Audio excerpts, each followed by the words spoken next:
اعوذ باللہ من الشیطان الرجیم بسم اللہ الرحمن الرحیم۔ پہلے عشرہ رمضان میں حضرت فاطمہ الزہرا رضی اللہ تعالی عنہا کا وصال مبارک ہے، تاریخی اعتبار سے 3 رمضان المبارک۔ تو اس حوالے سے چونکہ یہ پہلا عشرہ رمضان چل رہا ہے تو خیال یہ ہے کہ حضرت فاطمہ رضی اللہ تعالی عنہا کے چند مناقب جو مستند احادیث مبارکہ میں بیان ہوئے ہیں گوش گزار کیے جائیں، سنیے اور اپنے ایمان کو منور فرمائیے۔ حضرت فاطمہ الزہرا رضی اللہ تعالی عنہا کے بارے میں اللہ کے نبی علیہ الصلاۃ والسلام نے فرمایا، فاطمہ میرے جسم کا ٹکڑا ہے، جو چیز اسے اذیت دے مجھے بھی اذیت دیتی ہے۔ اس حدیث مبارکہ کو امام مسلم نے اپنی صحیح میں بیان کیا ہے۔ اسی طرح دوسری حدیث مبارکہ جو آپ کے سامنے ہم پیش کرتے ہیں، اس حدیث مبارکہ کو حضرت عائشہ صدیقہ رضی اللہ تعالی عنہا آپ روایت فرماتی ہیں،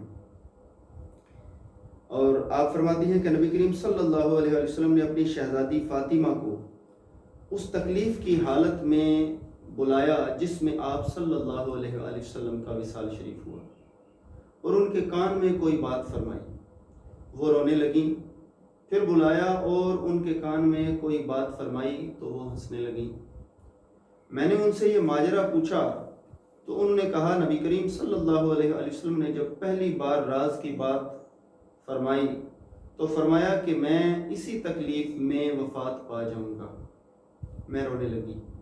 دوبارہ آپ صلی اللہ علیہ وسلم نے راز کی بات فرمائی تو فرمایا، میرے اہل بیت میں سے سب سے پہلے تم میرے پیچھے آؤ گی۔ میں ہنسنے لگی۔ سبحان اللہ۔ اور اب یہ جو حدیث مبارکہ آپ کے سامنے پیش کر رہا ہوں، اس کی روایت کرنے والی بھی ہماری ماں حضرت عائشہ صدیقہ رضی اللہ تعالی عنہا ہے۔ آپ رضی اللہ تعالی عنہا فرماتی ہیں، میں نے فاطمہ سے بڑھ کر کسی کو نہیں دیکھا جو سیرت، عبادت، عادت اور کلام میں رسول اللہ صلی اللہ علیہ وسلم کے مشابہ ہو۔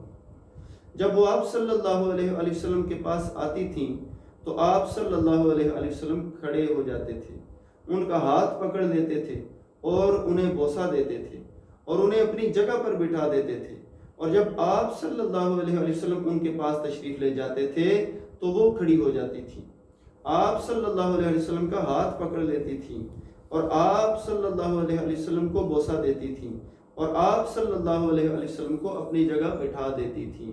سبحان اللہ۔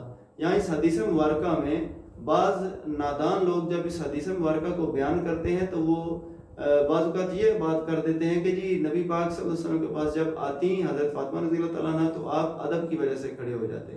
نبی پاک صلی اللہ علیہ وسلم اپنی محبت اور شفقت کی وجہ سے کھڑے ہوتے، اور حضرت فاطمہ الزہرا رضی اللہ تعالی عنہا نبی پاک صلی اللہ علیہ وسلم کے آنے پر جب آپ کھڑی ہو جایا کرتی تھی تو آپ رضی اللہ تعالی عنہا اپنے والد بزرگوار نبی پاک صلی اللہ علیہ وسلم سے محبت اور آپ صلی اللہ علیہ وسلم کی عقیدت اور احترام کی وجہ سے آپ کھڑی ہوتی۔ اور اس حدیث مبارکہ کو جو میں آپ کے سامنے پیش کرنے جا رہا ہوں، اس حدیث مبارکہ کو بھی حضرت عائشہ صدیقہ رضی اللہ تعالی عنہا، بلکہ سبحان اللہ یہ حدیث مبارکہ حضرت فاطمہ رضی اللہ تعالی عنہا کی ہی اپنی فرمائی ہوئی ہے۔ سبحان اللہ۔ آپ رضی اللہ تعالی عنہا نے فرمایا کہ نبی صلی اللہ علیہ وسلم نے ارشاد فرمایا، کیا آپ راضی نہیں ہو کہ آپ جنت والوں کی عورتوں کی سردار ہیں؟ ایک روایت میں اس طرح بھی ہے کہ فرمایا، فاطمہ کیا تم اس بات پر راضی نہیں ہو کہ تم تمام مومنین کی عورتوں کی سردار ہو؟ یا شاید فرمایا کہ اس امت کی تمام عورتوں کی سردار ہو۔ سبحان اللہ۔ حضرت فاطمہ رضی اللہ تعالی عنہا کے یہ چند مناقب جو حدیث مبارکہ میرے سامنے تھیں میں نے آپ کے سامنے پیش کیے، ورنہ حضرت فاطمہ رضی اللہ تعالی عنہا کے جو مناقب ہیں وہ بیان سے باہر ہیں۔ کیوں؟ جو محبوب کائنات ہوں اور نبی پاک صلی اللہ علیہ وسلم کی محبوب بیٹی ہوں، ان کے مناقب کا اندازہ اور شمار ہم بشر کے بس کی بات نہیں ہے۔